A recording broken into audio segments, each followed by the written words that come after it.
Thanks for the introduction and thanks for having me here. I'm excited to be here.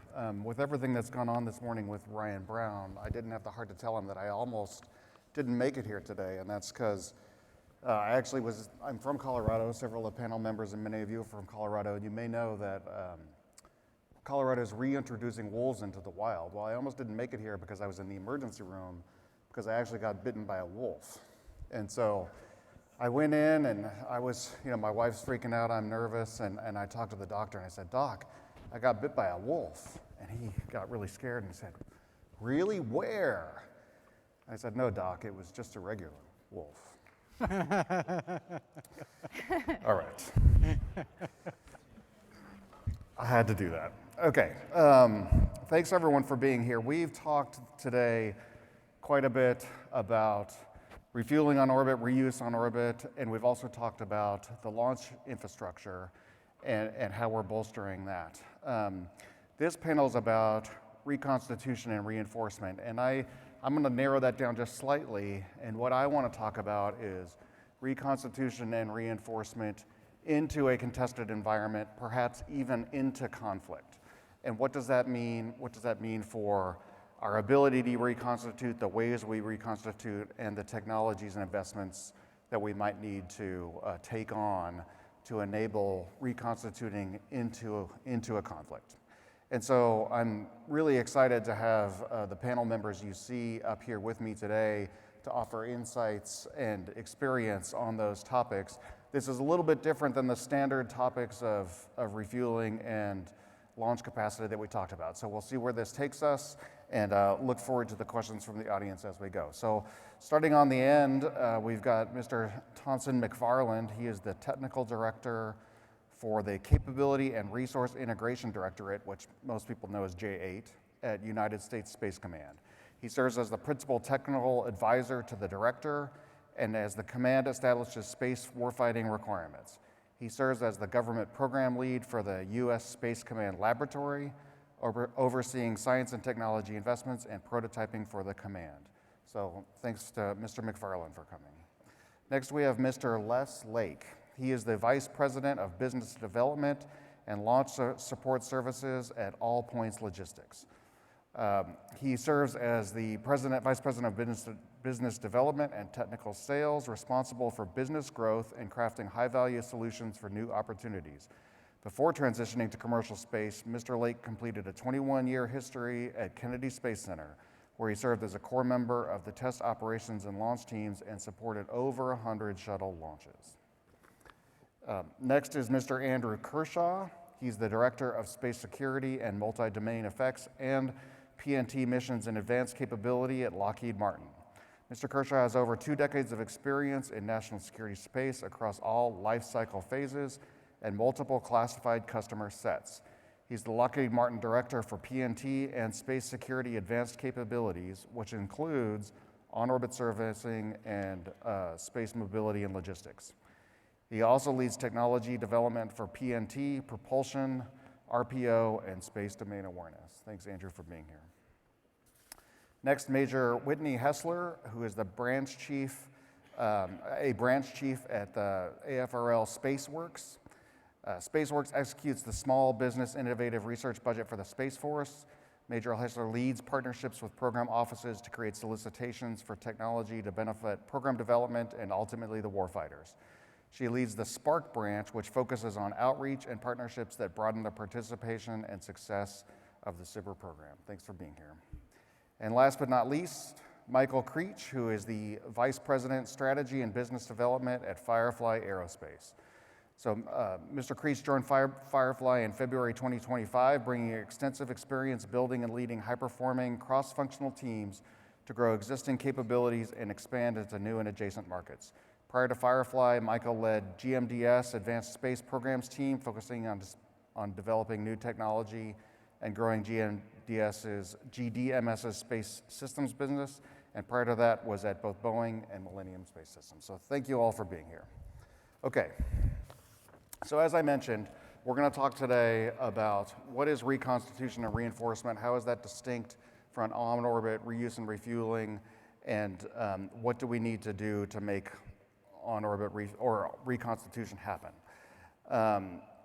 there's a little bit of a thesis here in that, well, so there's sort of two camps developing as it relates to sustaining maneuver and refueling. You know, certainly we've heard a lot from the refueling folks today, how, you know, that can potentially enable a lot of flexibility, enable the joint functions and theories of war in space, and et cetera. There's sort of another camp that says we don't need all that. For one thing, there could be a significant investment involved in refueling. What we're really going to do, because launch costs are coming down, launch capacity is coming up, what we're really going to do is reconstitute and sustain combat capability and sustain forces through reconstitution. I think in the end we need both, but what we're going to do today is explore the difference between the two. And so the first question I want to ask, I'm going to direct to Les. We talked a lot about launch capacity, the spaceport of the future, and how we're building towards launch capacity. My question is launch capacity the same thing as the capability to launch into a conflict? And especially if the launch bases or the supply chains for those launch bases are held at risk, is there different infrastructure we need to be investing in, and what might that be? Absolutely, and thank you for inviting me to join such an esteemed panel. Space operations all start on the ground. The ability to reconstitute, the ability to put assets in space, just like the rest of our warfighter operations, all constitutes around a logistics operation and a readiness program that brings pieces, parts, and materials all together to go support that effort. Getting into space poses some new challenges that we haven't faced historically. So not only do the launch vehicles need to be ready to carry, the payloads need to be ready to fly, but we have to have some place to put all those pieces and parts together, receiving the logistics, transport, the readiness aspects of testing, fueling, servicing, and in getting all that hardware to the pad so the boys who fly can make these things happen. It's not an easy task. It involves a lot of technical aptitude, a lot of responsiveness, and it's a really unusual trade space to go fulfill as we look now towards the commercial industry to step in to a role that has historically belonged to the federal government. We think we've uncracked that code, and we think there's a brighter future ahead coming up, and hopefully we're going to be adding some very serious capacity to help address these problems. Okay, thank you. I'll just pull on that a little bit more. Capacity, certainly, and if there's not a there, I think that's a good answer to this question too. But is capacity everything that we need to ensure that we can launch into a contested environment? And I think what I'll do is explicitly include the launch bases as part of the contested environment here, right? If the gates are shut, if we're in a war, the gates are shut down, key infrastructure is affected, if there's cyber effects, et cetera, is pure capacity to launch in peacetime, does that enable you to launch into wartime? Open it up to the panel on any other thoughts for that. Yeah, I'll jump in on that. And once again, thank you for the panel and to all the esteemed panelists. Jumping in, I think you'd add diversity and resiliency to the launch sites, launch bases. So, we've got active launches out of the West Coast and the East Coast. But I think it's becoming pretty well known, understood that in a wartime capacity, those are pretty targeted infrastructure pieces. And Les, you mentioned that space operations started on the ground. I would assert that a conflict would start on the ground, most likely with cyber attacks. Yeah. So, I think there are different ways to look at launch site diversity, launch site resiliency. So, we need to have more launch sites, and then we need launch sites that are going to be resilient to cyber attacks or other types of ground-based, air-based, space-based attacks. So more than just capacity, but capacity is the umbrella that it all fits within. Right. Okay, I'll pull that thread just a little bit more then. I think everything we've talked about already assumes that you have or can get the boosters and spacecraft that you would need to reconstitute into a wartime environment to the launch base, and then we harden the launch base, et cetera.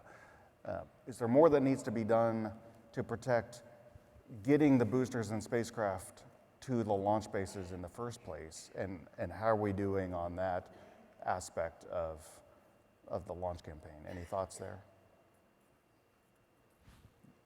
Les, you might. Sure, I'll jump on that.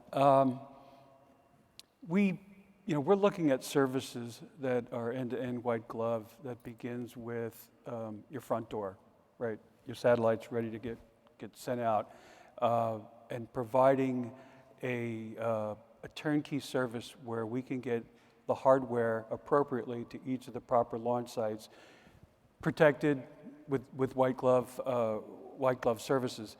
But more importantly, to collectively understand what our customers are doing, what's happening as their customers are manifesting and looking to manifest the vehicles and the payloads between the East and West Coast and other locations, and understand all the apparatus that has to go there. It's not just the payload. It's the ground support equipment. It's the provisioning for propellants, leak checks, helium, things of that nature. So, as we develop systems that look across not just, a single location with multiple customers working in that environment, but to be able to work in synergy between as we, make late decisions, right? Make no mistake, that day is coming where we thought we were launching from the East Coast, and maybe a month out, we're swapping and everybody's going to the West Coast because it's demanded, to be able to get everybody where they need to be. That, again, for the warfighter teams in the audience, they know this game, right? It's very agile, very responsive, but it needs a well-oiled machine to get executed.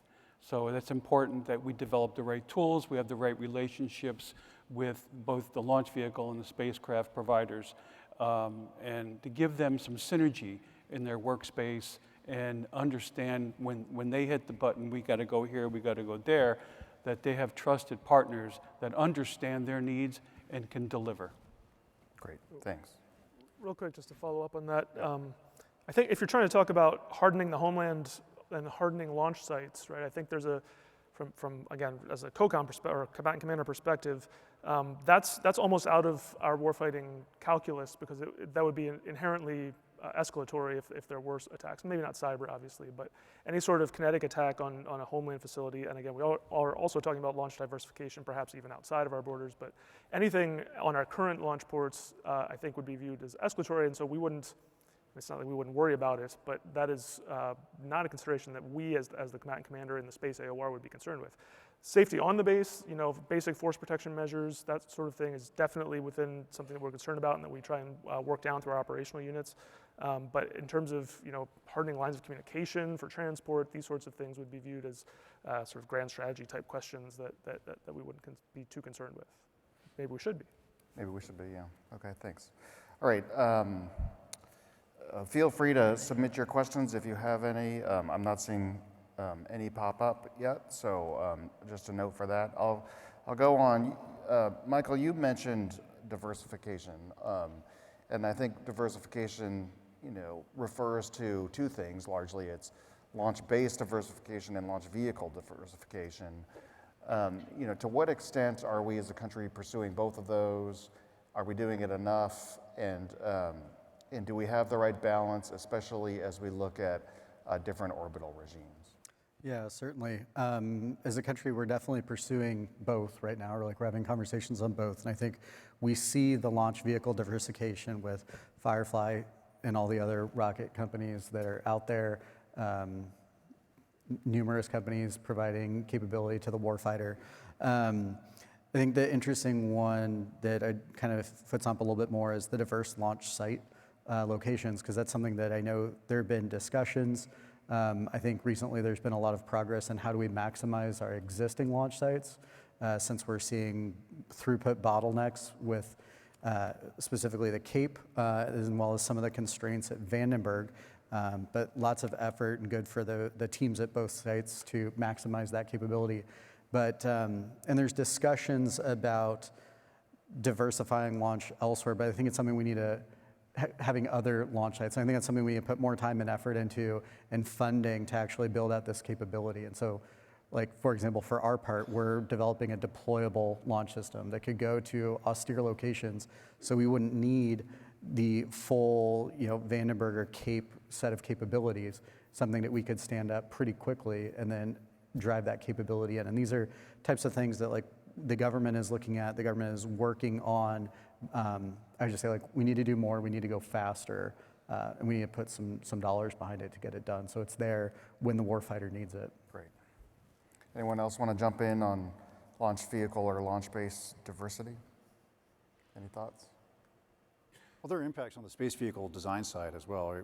Maybe about a decade ago, there's a lot of discussion about how do you handle horizontal versus vertical integration when you're looking at ULA versus SpaceX. I think we've gotten over that hurdle, but there are still different interfaces, different environments on the launch vehicles that have to be accounted for. So, as long as we're talking about replenishment and agility and rapid launch cadence with high demand signals and large volumes of satellites, we have to figure out how we're going to handle common interfaces across the different launch service providers too. Now, I don't think we've really solved that, not yet.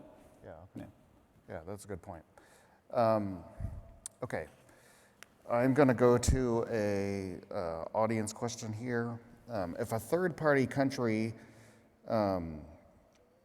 not part of a conflict launches for us to reconstitute capabilities, i.e., we have allies and partners that are launching the replacement satellites, maybe from their launch bases. And maybe this is a question for you, Tom. Would that constitute escalation or widening of a conflict? And similarly, if we utilize a commercial system or constellation owned by U.S. commercial entities, which is similar to a question I think we had in the last panel, does that widen the conflict? Tom, do you have thoughts on that? Well, I think, to a first approximation, perhaps it would. However, we lay the groundwork with our kind of, as General Whiting mentioned, MNFOOD, right, our multinational task force and operation, named operation now, to establish those relationships ahead of time. So I believe that an adversary would know what they were getting into in a conflict. So the notion of a third-party reconstitutive launch broadening the conflict, I think is plausible. I don't want to speak for an adversary.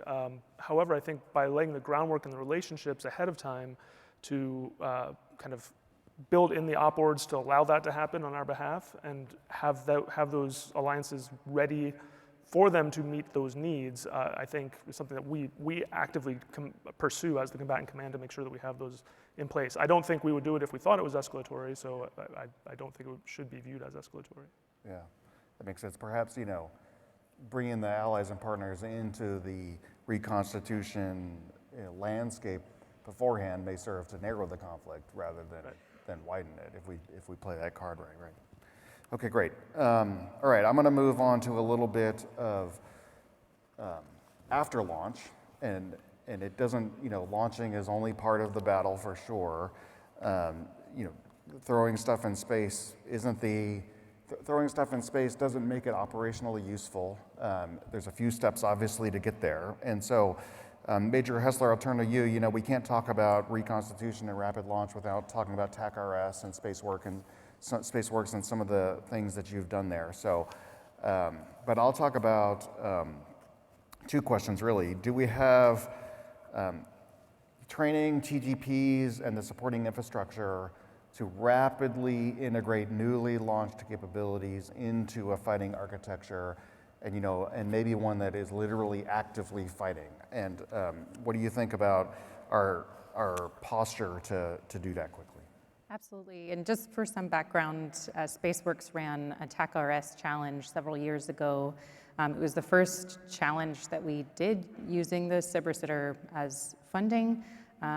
It was essentially a giant specific topic, and we awarded a group of companies, and the goal was to get a lot of companies working on a bigger effort where there's not one winner, there's not one,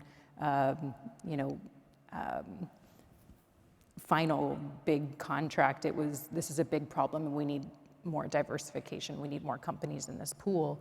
And from the SpaceWorks perspective, it has been a very, very successful cohort. The transition to StratFi, which is our kind of biggest funding mechanism, is 9 of 13 companies. companies. The companies have performed very well. But to your question, what now? Our dollars are R&D dollars. They are meant to de-risk the technology, but then there has to be a then. And so some of it is built into our processes by design. So we work very closely with the program offices to generate these topics in the first place. SpaceWorks doesn't do anything for SpaceWorks' sake. The demand signal always comes from a program office, a combatant command in some cases. The demand signal is coming from them in order for us to fund the upfront R&D kind of de-risking portion, get it to a TRL that a program office would be comfortable taking it on. I think at that point, that is when more of the strategizing TTP, more ops integration starts, but maybe that needs to be happening sooner in the process. Farther into like the R&D than maybe we normally do. So. Okay. Let me advance the question a little bit further, because you mentioned demand signal. Are we, and when I say we, is the Space Force acquisition community and or the folks building satellites perceiving demand signal for satellites that can be checked out, initialized, tested, and put into our operations really quickly in an ongoing conflict? Is that demand signal out there? And also to Space Command, is that demand signal being propagated from the command? So open it up to. I think overall, I feel like the term I keep hearing over and over and over again is as a service. So you want imagery as a service, you want these communication as a service, and I think that's part of it is we're not necessarily having to take on the full mission sets, but we can still get the data and do the operationally relevant things that we need to do to get the information that we need at the time that we need it.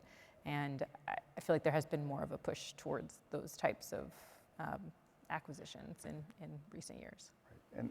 And there's certainly, to some extent, especially with these large proliferated constellations, there's already a push towards autonomous checkout. And so maybe the question is already overcome by events. Andrew, you have any thoughts on that, or Michael? I mean, I completely agree. Yeah, there's definitely a demand signal from a government, but it's also just good business, right? If you can launch a satellite and deploy it into operations in hours to a day or single-digit days, that's a real business impact and in everybody's benefit, not just the users, but the shareholders that I work for as well. They want to see that too. So we're seeing the demand signal from both sides. Yeah.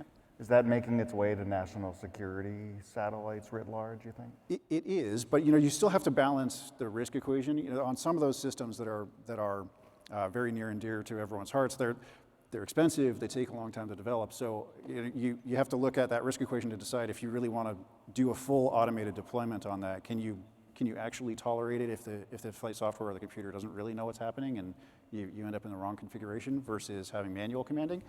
And so that's a case-by-case decision, but I'd say still, though, even the very exquisite Class A type vehicles absolutely can support automated deployments. It's just a choice of whether or not you want to do it. That's great.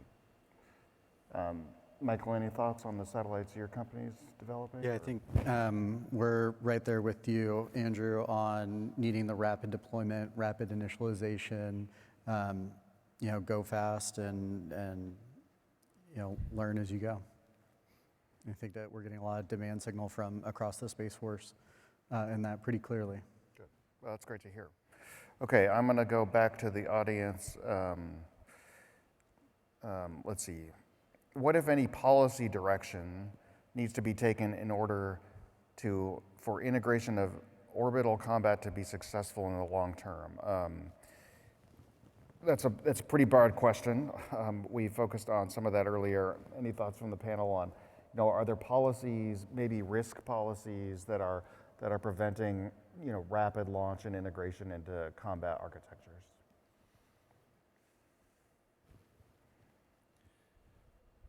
I don't know about combat environments yet. I don't know if we've had quite that conversation about risk in a combat environment. We certainly are talking about it for commercial use cases.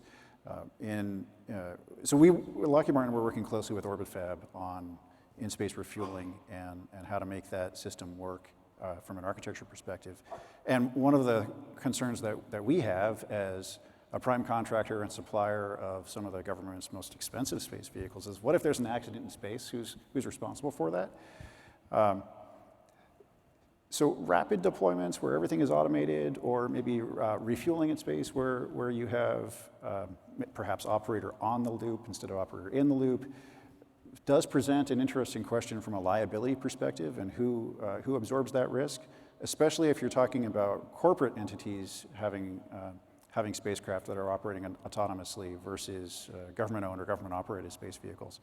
The government has a lot of indemnity, but corporations don't necessarily. So I think we have to figure out that policy aspect, like where does the liability end for corporately owned space vehicles performing national security missions, and who bears responsibility if there's an incident? Yeah, I don't think we've solved that, and I do think we need that support and that discussion in the industry. Yeah. And then I'd add from a launch perspective, when we look at like rapid deployment, especially if we talk into a combat environment, it's not something that we've done yet or we've done recently. And so we've got great partners, for example, Firefly at Vandenberg, both on the base and with the FAA. But just like, how would you enact a rapid, unplanned launch?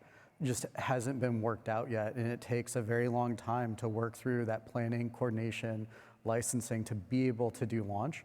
And that's one of those things when we talk about TAC-RS, is that is something that does need to be worked out going forward. Is how do we be more efficient? How do we go fast? And in a time of conflict, what rules or processes or policies are just thrown out the window? Like, this thing's got to go up. I'm not waiting.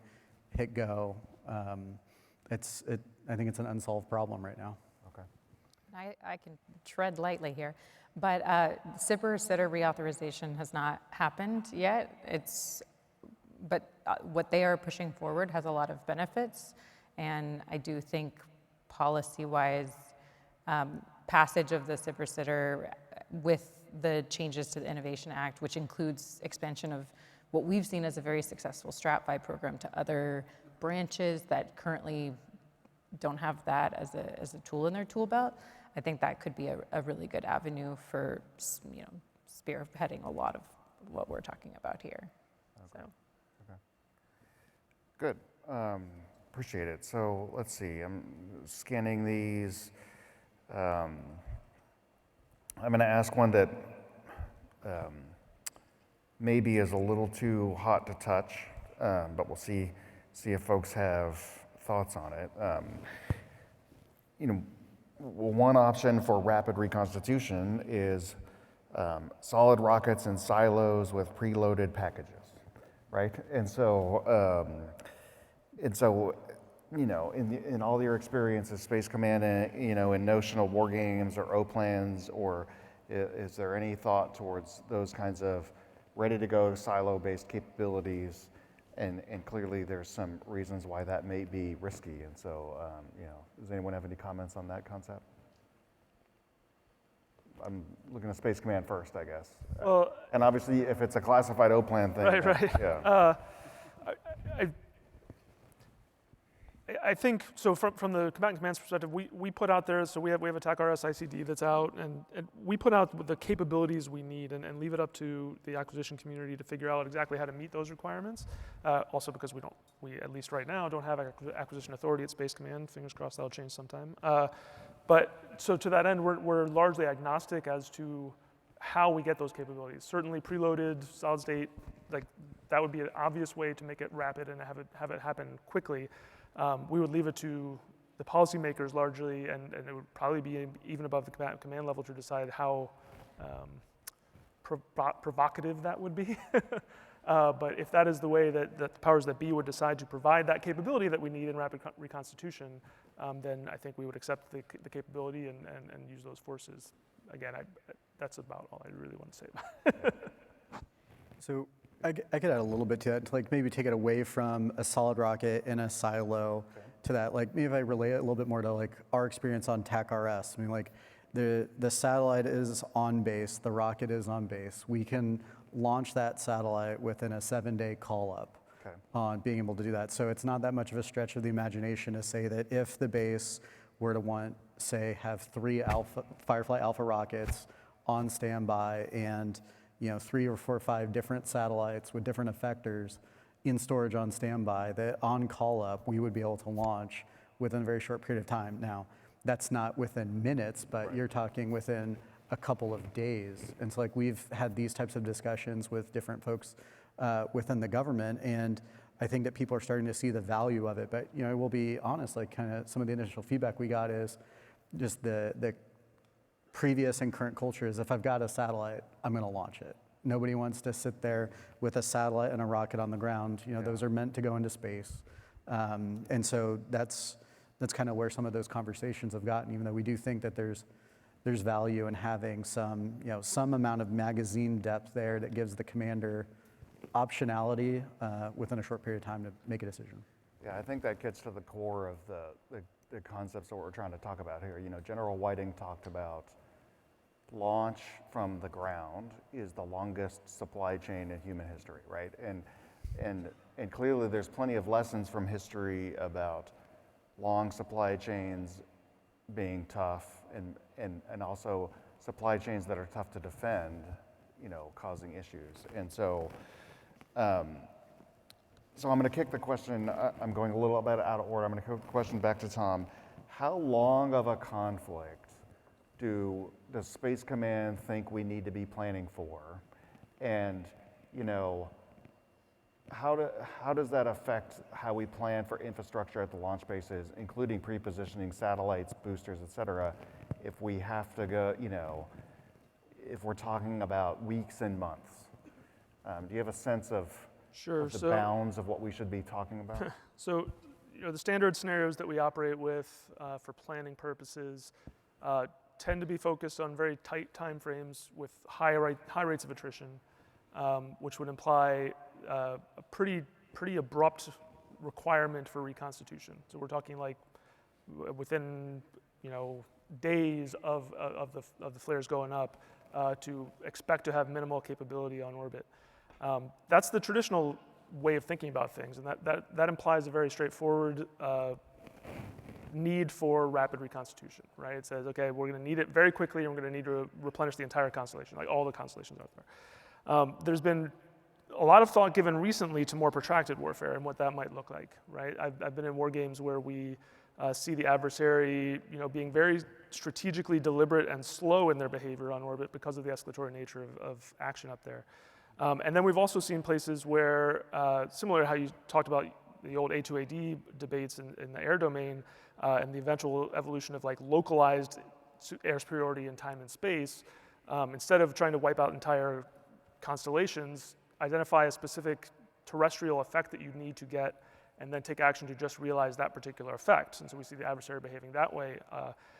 All of those kind of imply different requirements for reconstitution, right? One is a rapid, full reconstitution. One is a deliberate kind of like see how things go. Maybe you don't need to have stuff because pulling stuff onto a pad would be immediately escalatory and maybe trigger the on-orbit warfare. And then also trying to counter the operations that are trying to achieve a terrestrial effect. So the short answer to your question is we're not really sure exactly what we need, and that therefore also implies a portfolio approach to trying to understand how we need to build a capability for rapid reconstitution.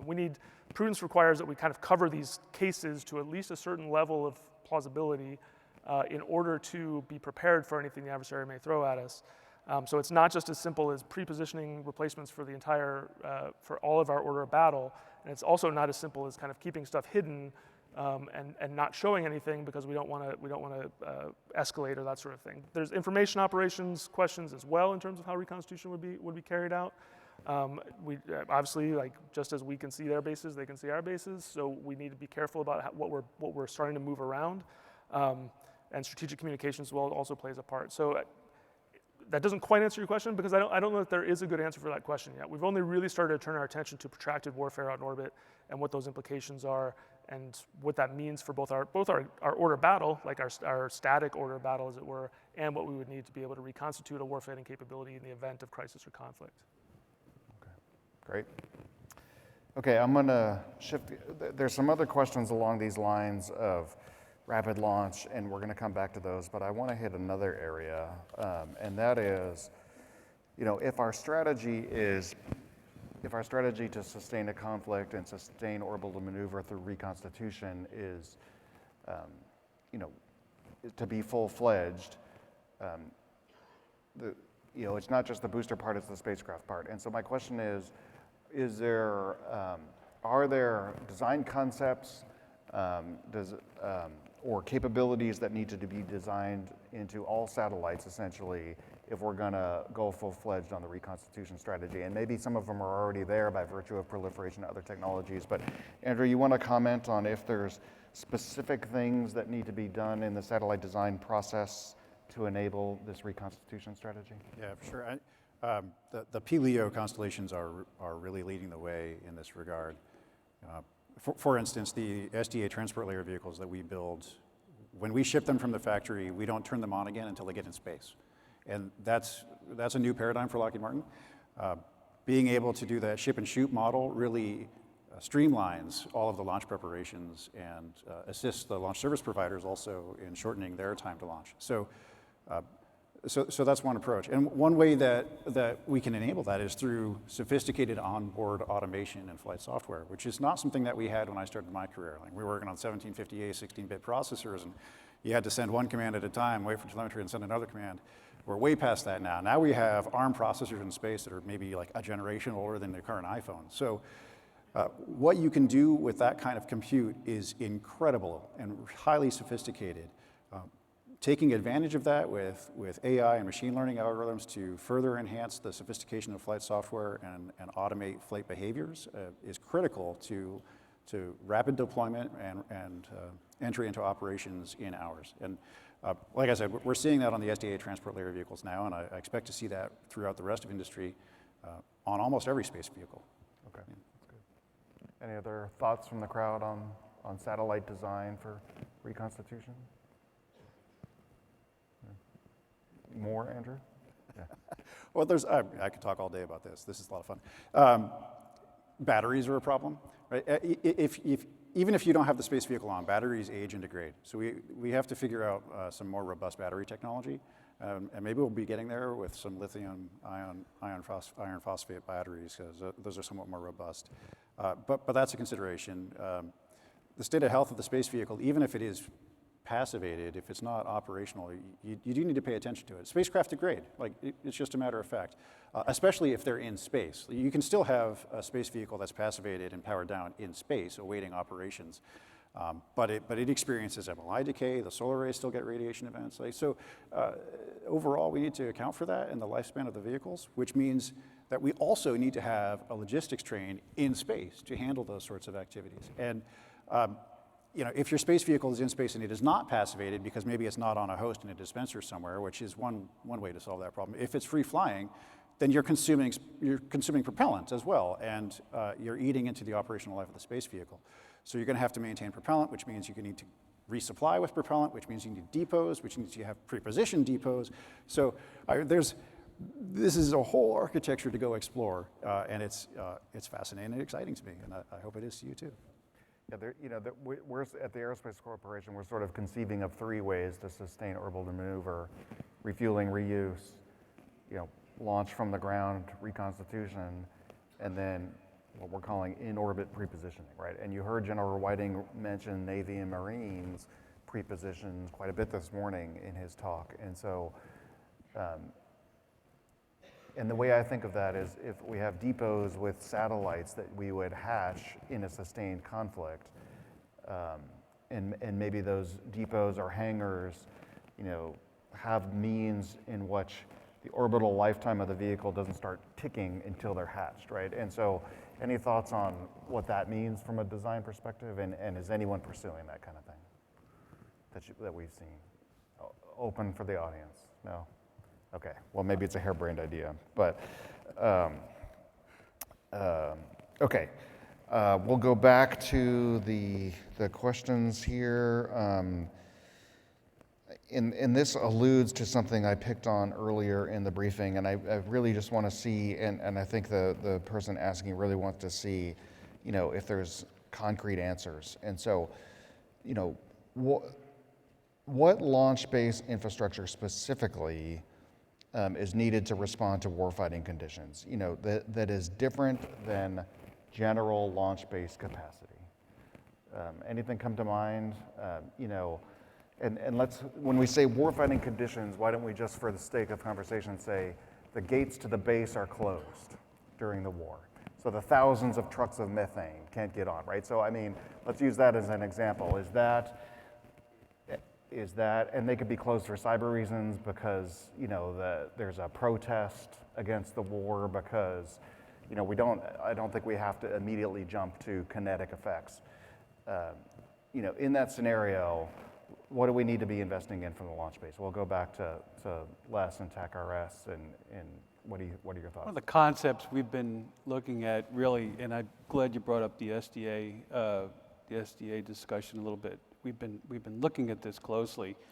To get back to your conversation about reconstitution, what we haven't talked about, and probably requires a little policy change and some others, is staging and hot staging. I love that subject, staging and hot staging of constellations, more than one on the base, complemented by the fleet, because we already know that there's some demand for commercials, boosters to be staged for more rapid launch on demand requirements. Certainly, if the commercial world is thinking that the benefits that this conversation could have, where the customer can lean in and say, start picking sensors, start picking fleet members, and start assembling, and cut down dramatically the response time of the assets you didn't have on orbit, but I can get them there now in not months, right? And there's various stages where we can take, and love the SDA program. I think it's stupendous. What these teams are doing, as he described, is our battery doesn't come on again until we're on orbit.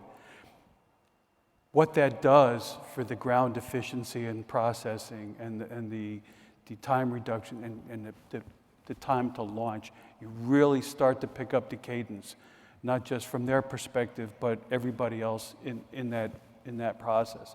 So yeah, I think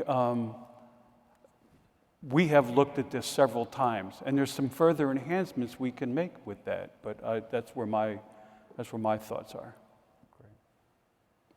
I can comment on one of the things that I think is pretty quickly realized when you get into operations is a lot of the weapon systems are exquisite.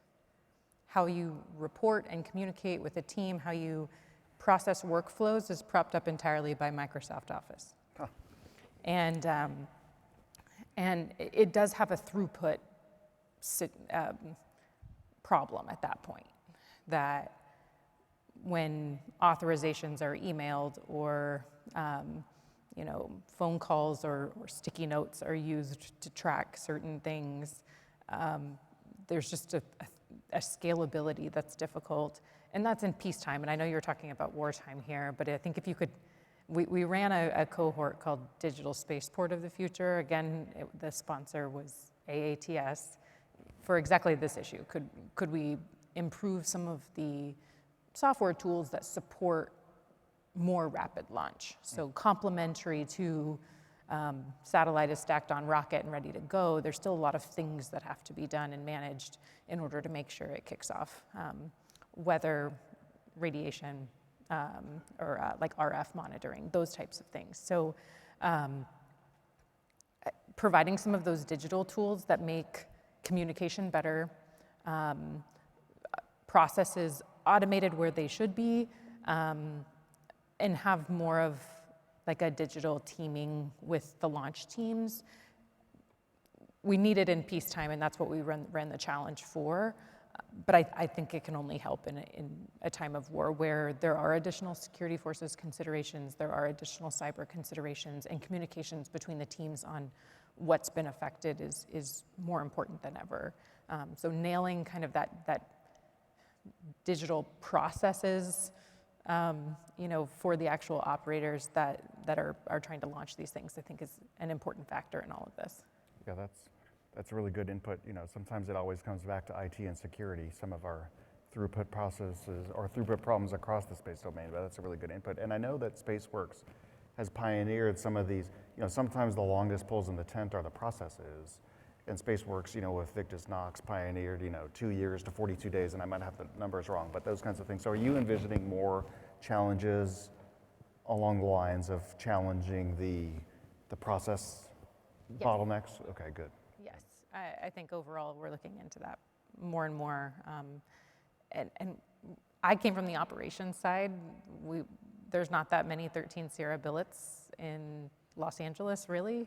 And I really am trying to push for a little bit more ops flavor in some of that acquisition cycle. So how can we get operators more involved early on with some of these tools is really important. What problems are they having? As much as I tried in Spock to get some of these improvements made, you don't have the sustainment dollars, you don't have the program office backing some of these programs. And so having everybody aligned, program office operators, I think is something that we're really working towards. Great. So. Michael, you mentioned, I'm just going to riff here on something you said earlier, that it wouldn't take much to get, the ability to launch, if you had a few pre-positioned things and a few Fireflies to launch within a week, right? Mm-hmm. What does it take to get it to a day? Is it just more pre-positioned boosters, more pre-positioned satellites, or what does it take to get from a week to a day? So I think earlier, just to clarify, like we are closer to a day now. I think Victus Nox was actually asking the question. Yeah, Victus Nox was 24 hours. There's some numbers around, but we claimed that was within 24 hours from call up. If it's complete, like we don't know which satellite we want to launch, and all of a sudden we need to launch it in a day.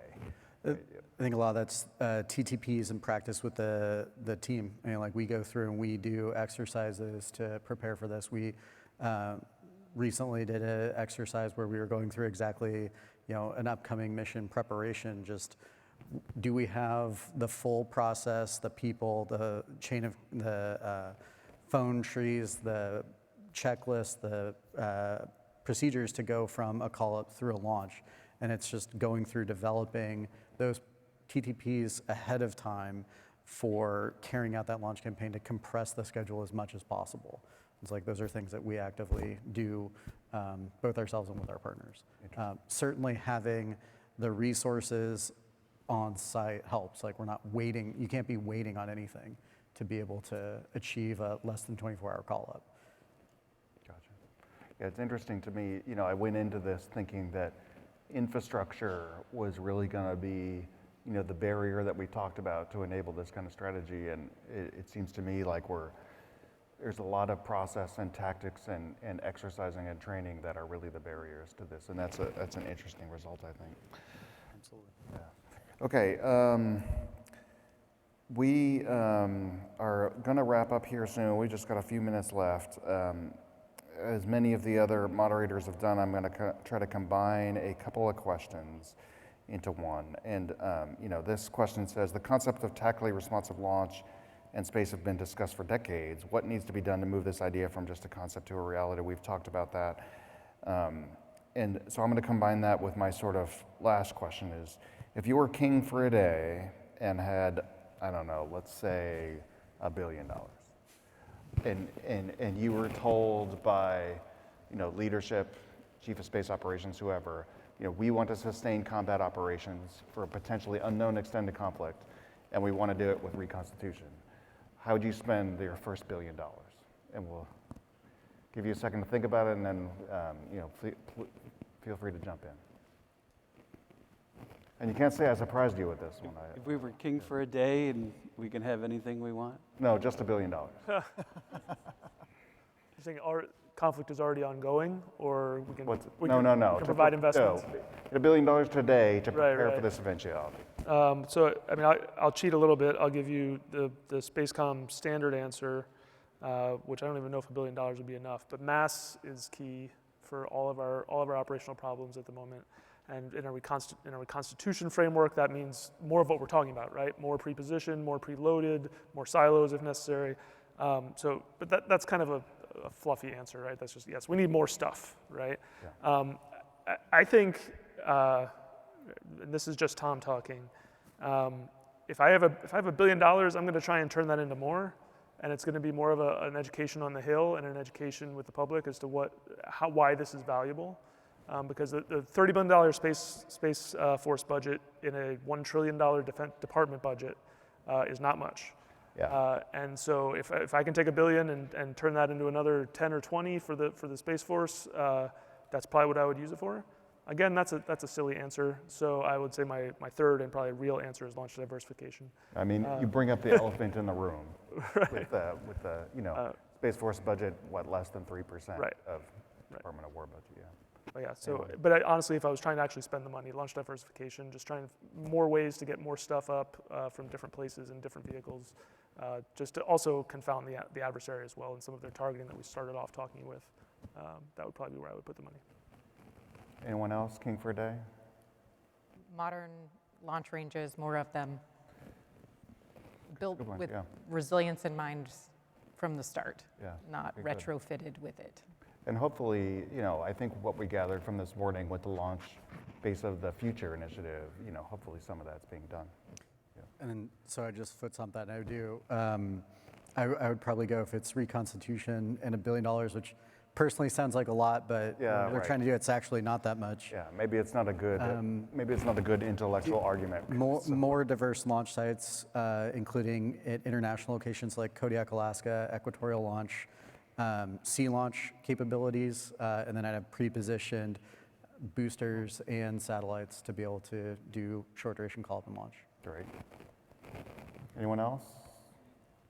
I mean, I could give the classical prime contractor for a space vehicle answer, but actually, no, I support this idea. I would rather see more launch capacity and available launch capacity. Even what we've got today is not enough, and responsive launch would go a long way. Okay. Well, great. I really appreciate the session. Hopefully we teased out some interesting topics for future discussion, and I really want to thank all the panel members and Space Mobility Conference for having us. Thanks. Appreciate it. Thank you.